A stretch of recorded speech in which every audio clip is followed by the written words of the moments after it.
Hello बच्चों, 11th जो 27th को क्विज़ था ऑनलाइन DOE ऑनलाइन क्लासेस का, उसका सॉल्यूशन फटाफट डिस्कस करते हैं। बहुत ही इजी पेपर था। विद इन 5 to 10 मिनट्स आप इसको सॉल्व कर सकते हैं, क्योंकि बहुत बेसिक क्वेश्चंस पे बनाया था हमने ये असाइनमेंट। फर्स्ट क्वेश्चन देखिए क्या है कि m की वैल्यू निकालनी है और वो है ये एक्सप्रेशन, और x है π/2। तो बेसिकली जो हमें m निकालना है, व्हाट इज़ m?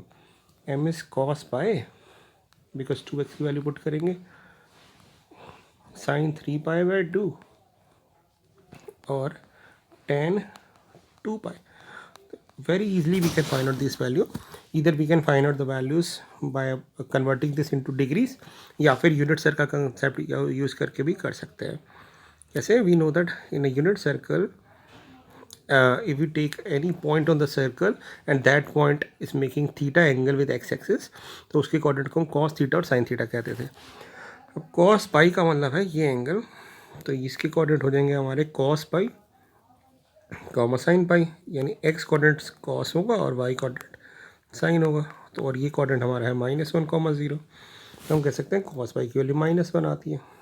उसी लॉजिक से 3π/2 ये होगा, तो 3π/2 ये हो गया।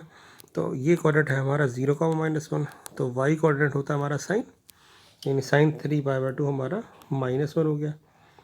अब हम बात करते हैं 2π की। 2π ये एंगल होगा, तो इसके कोऑर्डिनेट जो होंगे वो हो जाएंगे 1, 0, यानी हमारे पास cos 2π 1 है और sin 2π 0 है। तो हमें तो tan 2π चाहिए। tan 2π होता है इन दोनों का डिवीजन, यानी 0। तो हमारे पास आंसर आ गया -2, यानी ऑप्शन नंबर डी हमारी करेक्ट हुई। ये तो बहुत इजी क्वेश्चन था। cos 1, cos 2, cos 3 up to cos 179 बोला है। तो आप देखो ध्यान से, इसके बीच में आएगा there is a term which is cos 90 and we know that cos 90 is 0। तो 0 मल्टीप्लाई एनीथिंग इज 0। तो यानी cos 1 से लेके cos 89 तक और cos 91 से 79 तक जितनी भी टर्म हो, because cos 90 is 0, that term is multiplying gives 0। तो आंसर ए ऑप्शन करेक्ट हो जाएगा। अगला क्वेश्चन था sin x इक्वल टू 21/29 दिया और ये निकालना है। तो इसका एक तरीका हो सकता था ट्रायंगल बना के, दूसरा हो सकता था कि हम ना sec x plus tan x को sin cos में कन्वर्ट कर देते हैं। तो ये हो जाएगा 1/cos, ये हो जाएगा sin/cos। एलसीएम ले लिया हमने। अब क्योंकि हमारे पास sin x की वैल्यू है, तो हम cos x को भी कन्वर्ट कर देते हैं, ठीक है ना। cos x की वैल्यू भी कन्वर्ट कर देते हैं। तो एक बार देखते हैं क्या होता है। पहले हम sin x cos x भी निकाल सकते हैं। तो अगर sin x हमारे पास 21/29 है, तो cos x क्या हो जाएगा?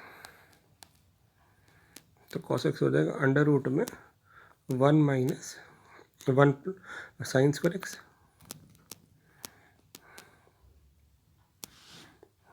तो ये आ जाएगा 1 माइनस 21 का स्क्वायर अपॉन 29 का स्क्वायर। एलसीएम लेंगे तो ये आ जाएगा 29 का स्क्वायर माइनस 21 का स्क्वायर अपॉन 29। इसके फैक्टर बना देते हैं, तो ये बन जाएंगे 8 इंटू 50, है ना। ए स्क्वायर माइनस बी स्क्वायर का फॉर्म लगा दें, नहीं तो आप सॉल्व करके भी कर सकते हैं। तो मेरा डिफरेंस लिया 8 और पैसे आ गया सम 50 अपन 29। तो ये आ जाएगा आपके पास 400, तो 20 आ गया आपका 20/29। But cos x second quadrant में नेगेटिव होता है, इसलिए ये बाहर माइनस लगा देंगे।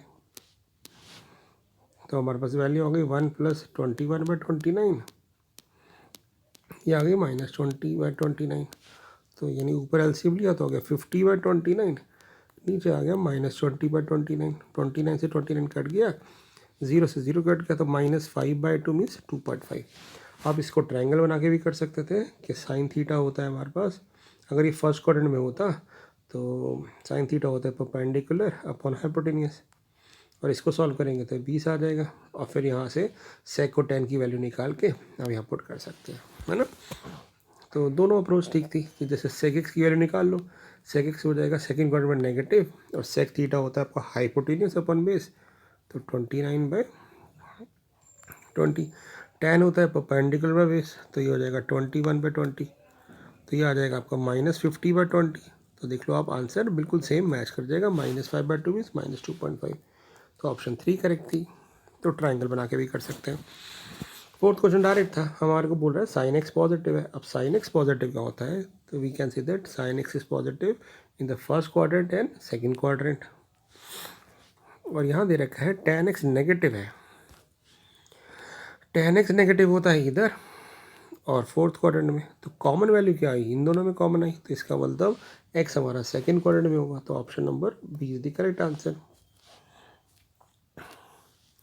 अगला क्वेश्चन देखते हैं, बहुत बेसिक था। अब आपको पता है कि साइन एक्स की जो वैल्यू होती है वो हमेशा 1 से छोटी होती है, ठीक है ना, 1 को कभी क्रॉस नहीं कर सकती, मैक्सिमम वैल्यू 1 होती है।